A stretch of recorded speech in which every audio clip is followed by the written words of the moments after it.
দিদির হাত ধরে এসেছেন, দিদির পায়ে টুলছে এখন, তার বাড়ির লোক তাকে ধাক্কা মেরে ফেলে দেয়। বাংলার লোক কখন ধাক্কা মারবে উনি বুঝতেই পারবেন না।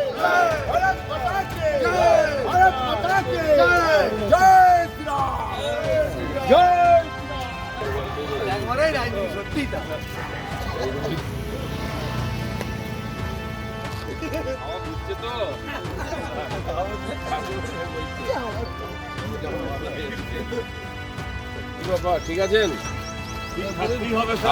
এটা হলো আসল কথা। ঠিক থাকতে হবে, নাহলে ঠিক হয়ে যাবে। আমরা চাই। এর আগে কয়জন এমপিকে দেখেছেন? এর আগে অনেক দেখেছি, কাউকে জ্যান্ত দেখে দিলীপ ঘোষ এখানকার এমপি নয়, কিন্তু আপনার সামনে দাঁড়িয়ে আছে। আমি এমপি মেদিনীপুরে এখন, কিন্তু আপনার প্রতিনিধি হতে এসেছি, আশীর্বাদ রাস্তায় ঘোরানো। এইটুকু চাই যে দুর্গাপুরে যেন আপনাকে পাই। আমি দুর্গাপুরে 40 বছর ধরে আসি। এই যে ছেলেগুলো না, এরা হাফ প্যান্ট পরতো, দেখে জিজ্ঞেস করো। আমার বাড়ি ঝাড়গ্রাম। তখন দিলীপ ঘোষকে দিলীপ ঘোষ জানতো। অনেকেই বলবে যে আমার বাড়িতে দিলীপ। আমরা এখানে প্রাণায়াম করছিলাম, আপনাকে এখানে দেখে এলাম প্রাণায়াম বন্ধ। আমি এলাম 6টার সময়, আমি চাইছি আর কি রাউন্ড মারলাম বলে এখন আসেনি কেউ। আমি দেখা হয়ে গেল। আপনাকে আবার যেন পাই, পাঠাই আমরা ভোরবেলা না না, আমি থাকলে এখানে আর বাড়িতে কিছু বাকি নাই। দিলীপ সকালে যা দিদি যে অর্ডার দিয়েছিস না? বাহ, জ্বালা হুয়া চায়। হ্যাঁ, ম্যাঙ্গের টা স্পেশাল। আমি প্রথম ব্যক্তি, বয়স হয়ে গেছে ভাই 93, এই বয়সে কেউ কাজ করতে বলে না, ব্যবসা বাজারও করতে বলে না, সেই লোকটাকে তোমরা খাটাচ্ছ। দুর্গাপুরে কি স্থায়ী আস্তানার কোনো ব্যবস্থা হচ্ছে? বর্ধমানে স্থায়ী হবে, স্থায়ী কোথাও থাকে না। বর্ধমানে থাকবো, গ্রামে গিয়েও থাকবো, বিধানসভাতে, খড়গপুর, দুর্গাপুর একটা সেন্টার, এখানেও থাকবো। সেই জন্য বিভিন্ন জায়গায় থাকবো। আজকে ছিলাম দুর্গাপুরে, আজকে এখানে মর্নিং ওয়াক দিয়ে শুরু হলো। দিলীপদা, আপনার নাম ঘোষণার পর বিজেপি কর্মী, দেখুন, পুলিশ অফিসাররা যেমন কাজ করবে তেমন তার সঙ্গে ব্যবহার হবে। দিলীপ ঘোষ কোনোদিন পুলিশ নিয়ে কাজ করেনি, পুলিশের সঙ্গে যোগাযোগ রাখে না, কোনো পুলিশ অফিসারের কথাও বলে না। আপনি দেখাতে পারবেন না কোথাও। আমি বিনা কারণে সমালোচনাও করি না। ওরা ওদের ডিউটি করছে। আমরা সামনে পড়ে গেলে, গাড়ির নিচে পড়লে কি হয় লোকে, তাই হবে।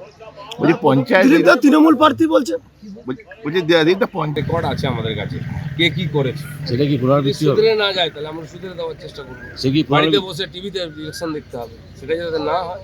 পুলিশ অফিসাররা তাদের ডিউটি পালন করবে। আর এটাও মনে রাখেন যেন কোনো সরকার কোনোদিন স্থায়ী হয় না। লালু প্রসাদ কাপড়, মুলায়ম সিংকে দেখেছি, তো পশ্চিমবাংলায় তা হবে না।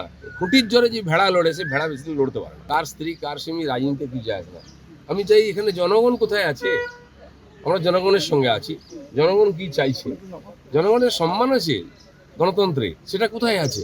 তার ভাইপো ও ডাস্টবিন থেকে কাগজ তুলে নিয়ে আসছে, অন্য জায়গা থেকে তুলে নিচ্ছে। এখানকার মানুষের কোনো বক্তব্য থাকবে না, তাদের কোনো চয়েস থাকবে না। যাকে ইচ্ছা আপনি চাপিয়ে দেবেন আপনার সমর্থন আছে বলে। কতদিন চলা উচিত আমরা বিশ্বাস করি।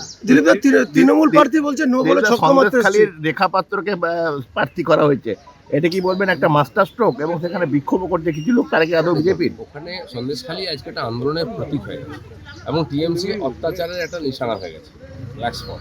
তো সেখানে যারা আন্দোলনের মুখ ছিলেন, সবাই তো আন্দোলনকারীকে সাপোর্ট করে। মমতা ব্যানার্জি আন্দোলন করেছেন, ওটাকে সাপোর্ট করেছে। তো সেজন্য যে আন্দোলন করে উঠে এসেছে, সাধারণ মানুষের আওয়াজ যে উঠে এসেছে, আর ওখানকার অত্যাচারিত মহিলাদের তিনি হচ্ছেন মুখ, তাকে আমরা প্রতীক হিসেবে রেখেছি। কারণ কি, ভদ্রলোকেরা, সজ্জনরা, বুদ্ধিজীবীরা তো সন্দেশখালী যায়নি, থেকেছে ওই সাধারণ অন্তর্জ মানুষ, SC ST ভূমি সম্প্রদায়ের লোকের লড়াই করেছে, তাদের প্রতিনিধি হিসাবে আমরা ওখানকার রেখাপাত্রকে তুলে নিয়ে এসেছি।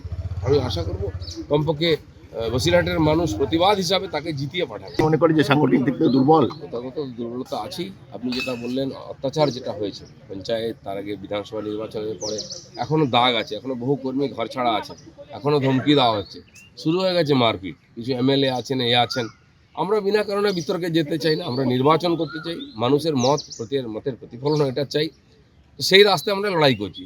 কি যদি অন্যভাবে নির্বাচন করতে চাই, আজকে বিজেপি এত দুর্বল নয় যে দাঁড়িয়ে দাঁড়িয়ে দেখি। আমরা দর্শকের ভূমিকায় থাকবো না, মাঠে নেমে অনেকগুলো বিধানসভায় আছে, তাদের কিছু অংশ আছে, আমরা ড্যামেজ ঠিক করার চেষ্টা করছি। কিন্তু কেউ যদি মনে করে ভয় দেখিয়ে ভোট করে নেবে, সেন্ট্রাল ফোর্স ইত্যাদি তো থাকেই।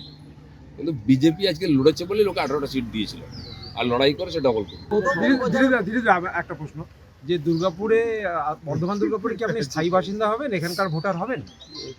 এখনো ভাবিনি। আমি এতদিন পরে হঠাৎ খড়গপুরে আমার চেঞ্জ করেছিলাম, এবারেই ভোটার। আমার কেন্দ্রই পাল্টে গেল। ভোটার হওয়া কি আছে, 1 মাসের ব্যাপার, এটা অ্যাপ্লাই করলেই হয়ে যাবে। আপনার কি আগে তো এখানকার মানুষ আমাকে স্বীকার করুন নিজের বলে, তবে তো আমি নিজে আপনি আশাবাদী যে আশা ফাশা নেই ভাই, আমি জিততেই যাই যেখানে যাই, রেকর্ড সেটাই বলে। স্বীকার করুন কথাটা আসছে কি করে। আপনি কি ভোটার হবেন এটাই আমাদের আমি তো লোকের কাছে প্রার্থনাই করবো এমপি যে আমাকে নিজের করে নিন, আর নিজের করে নিলে গলা জড়ি ধরলে তো হবে না, এমপি জিতিয়ে পাঠাতে হবে দুর্গাপুর। দিলীপ ঘোষ কি বর্ধমান দিলীপ দা, দুর্গাপুরে ভোটার হবে? লোকসভা নির্বাচন সময় বলবে সবকিছু। দিদা লোকসভা নির্বাচনের সময় মন্ত্রীর ঘর থেকে 21 লক্ষ টাকা এই তো এই মন্ত্রীর কোনো স্ট্যাটাসই নেই, 21 লক্ষ 30 লক্ষ কোনো টাকা হলো, যেখানে 51 কোটি টাকা এসছে, তো সেখানে তো আমার মনে হয় এখনো সেই স্ট্যাটাসে 41 লক্ষ, টিএমসি পৌঁছাতে পারেনি। 41 লক্ষ তো এমনি নিয়ে ঘুরে বেড়াইলো, রাস্তাঘাটে পাওয়া যায়। কোটি কোটি না হলে কি টিএমসি নেতার একটা স্ট্যাটাস নেই? হ্যাঁ, আমাদের কোনো নেতার বাড়ি থেকে টাকা পায় তো বলতে হবে ঠিক আছে, বিজেপি তো গরিব লোক, 41 ঠিক আছে, 41 কোটি হলে চন্দ্রনাথ সিনহার একটা সম্মান থাকে, স্ট্যাটাস। পরিবেশ বিপন্নটা সারা পশ্চিমবঙ্গ জুড়ে, মানুষ বিপন্ন, তার পরিবেশ, মানুষই পরিবেশকে বিপন্ন করছে একটা ঝান্ডা নিয়ে, নর্মাটি মানুষের। আপনি জানেন এখানে একটা সমন্বয় বলে কিছু আছে, লাভ সমন্বয়, তাতে কত বড় ঘাপলা হয়েছে, কত টাকা পয়সা তার মাধ্যমে রং হয়েছে, এখানকার সবচেয়ে বড় নেতা তার সঙ্গে যুক্ত আছে। তো এগুলো তো কেউ জানে না, এরকম নয়, তার জন্য নোটিশ ফোটিশ এসছে, আগামী দিনে আরও কিছু আসতে পারে। কোটি টাকার ক্রিকেট প্রতিযোগিতা করছে তারা। একটা প্ল্যাটফর্মকে কাজে লাগিয়ে অন্যায় দুর্নীতি হচ্ছে, লোক জানে, কিন্তু লোক জানে মানে যদি লোক চুপ করে থাকবে এরকম নয়, এর প্রতিকার হবে, যখন তখন চিঠি এসে যাবে, যখন তখন চা খাওয়ার জন্য ডাকও এসে যেতে পারে। বলছি কীর্তি আজাদ ক্রিকেটার, তাকে কি দেবেন, ইনসুইঙ্গার দেবেন না গুগলি দেবেন? দেখুন রিটায়ার্ড ক্রিকেটার, ফর্মে নেই। কীর্তি আজাদকে আমি সম্মান করি, বড় দাদার মতো, তার সঙ্গে আমার আগে পরিচয় হয়েছে, আমাদের পার্টির টিকিটে উনি জিতেছেন, টিকিট আমাদের সিম্বল নাই, তো জিততে পারেন। গতবারে কংগ্রেসে দাঁড়িয়েছিলেন, কত ভোট পেয়েছিলেন জিজ্ঞেস করুন না, জামানত জব্দ হয়। শত্রুঘ্ন সিনহাও একবার কংগ্রেসে গেছিলেন, সেখানকার জল খেয়েছেন, কি অবস্থা হয়েছে জিজ্ঞেস করুন। তো সেই জন্য পশ্চিমবাংলায় উনি এসছেন, ভালো কথা, সিনিয়র মানুষ, সম্মানীয়, দেশের প্রতিনিধিত্ব করেছেন ক্রিকেটে, আমি সম্মান করি, কিন্তু এটা রাজনীতি। আর উনি যেখানে এসছেন সেখানকার লোক তার নাম শুননি করুন, উনি কোথায় দুর্গাপুর, কোথায় বর্ধমান, কোথায় ভাতার, কোথায় মন্তেশ্বর উনি জানেন? আর যে দিদির হাত ধরে এসছেন, দিদির পায়ে টুলছে এখন, তার বাড়ির লোক তাকে ধাক্কা মেরে ফেলে দেয়, বাংলার লোক কখন ধাক্কা মারবে উনি বুঝতেই পারবেন না। নিজের ভাইপোকে চায় বিহার ইউপি থেকে, দিদি গিয়ে গোয়াতে বলেন আমি গোয়ার মেয়ে, ত্রিপুরায় আমি ত্রিপুরার মেয়ে, আমার বাপ তো ঠিক করুন, যাত্রার মেয়ে হয় ঠিক।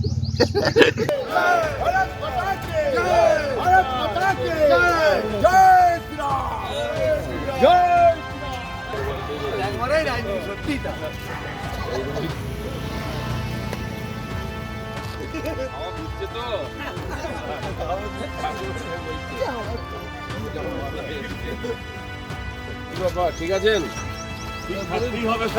এটা হলো আসল কথা। আমরা চাই, এর আগে কয়জন এমপিকে দেখেছেন? এর আগে অনেক দেখেছি, কিন্তু কাউকে জ্যান্ত দেখে